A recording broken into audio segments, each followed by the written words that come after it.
اخوت نظام مروت بہترین بھائی چارگی ہے اور نظام دین اچھا یقین ہوتا ہے جس کی اذیت رسانی سے تم محفوظ ہو، اس سے برادری اور دوستی کے مشتاق رہو۔ بدترین بھائی وہ ہے جس کے لیے زحمت اٹھانا پڑے۔ ضعیف ترین شخص وہ ہے جو کسی کو بھائی بنانے پر قادر نہ ہو، اور اس سے زیادہ کمزور وہ ہے جو کامیاب ہونے کے بعد کسی بھائی کو کھو دے۔ تمہارا سب سے اچھا بھائی وہ ہے جو تمہارے ساتھ تعاون کرے۔ جس کی زبان شیریں ہوگی اس کے دوست بھی بہت زیادہ ہوں گے۔ پرانے دوستوں کی حفاظت انسان کی کرامت میں سے ہے۔ بہترین بھائی وہ ہے جو اپنے بھائی سے کچھ مانگنے میں شرم و تکلف کرے۔ زیادہ احباب سے بچو کیونکہ تمہیں تمہارے شناسا ہی تکلیف پہنچائیں گے۔ بھائیوں یعنی دوستوں کی دو قسمیں ہوتی ہیں، بھروسے مند دوست اور ہنسی مذاق والے دوست۔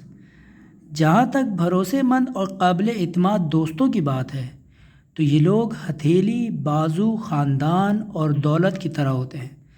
لہٰذا اگر تم اپنے کسی بھائی پر بھروسہ کرتے ہو تو اس پر اپنی دولت، طاقت سب نچھاور کر دو۔ اس کے احباب سے دوستی اور اس کے دشمنوں سے دشمنی رکھو۔ اس کے اسرار کی حفاظت کرو، اس کی مدد کرو، اس کی اچھی باتوں کو بیان کرو، اور اے پوچھنے والے، تو یہ جان لے کہ یقیناً یہ لوگ آب حیات سے زیادہ اہمیت کے حامل ہیں، اور ہنسی مذاق والے احباب سے تم لطف اندوز ہوتے ہو، لہٰذا وہ لوگ تمہارے ساتھ جس طرح سے پیش آتے ہیں تم بھی ان سے اسی طرح حشاش بشاش چہرے اور میٹھے بول کے ساتھ ملو۔ جو اپنے دوستوں کا ہر بات میں محاسبہ کرتا ہے اس کے دوست کم ہو جاتے ہیں۔ اللہ کے لیے کی جانے والی دوستی ہمیشہ باہمی محبت پر استوار رہتی ہے، کیونکہ ایسی دوستی کا سبب یعنی خدا دائم ہے۔ سچے دوست خوشیوں میں زینت اور پریشانیوں میں سہارا ہوتے ہیں۔ بہترین بھائی وہ ہے جو سب سے زیادہ نصیحت کرے، اور بدترین بھائی وہ ہے جو سب سے زیادہ دھوکہ دے۔ بہترین بھائی وہ ہے جو اسے کھو دینے کے بعد جینے کی آرزو نہ رہے۔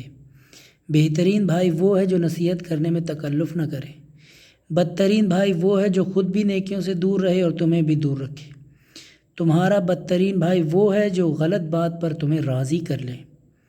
بڑے بڑے دیگوں یعنی نعمتوں کے وقت کتنے زیادہ بھائی بن جاتے ہیں، اور حوادث روزگار کے وقت کتنے کم۔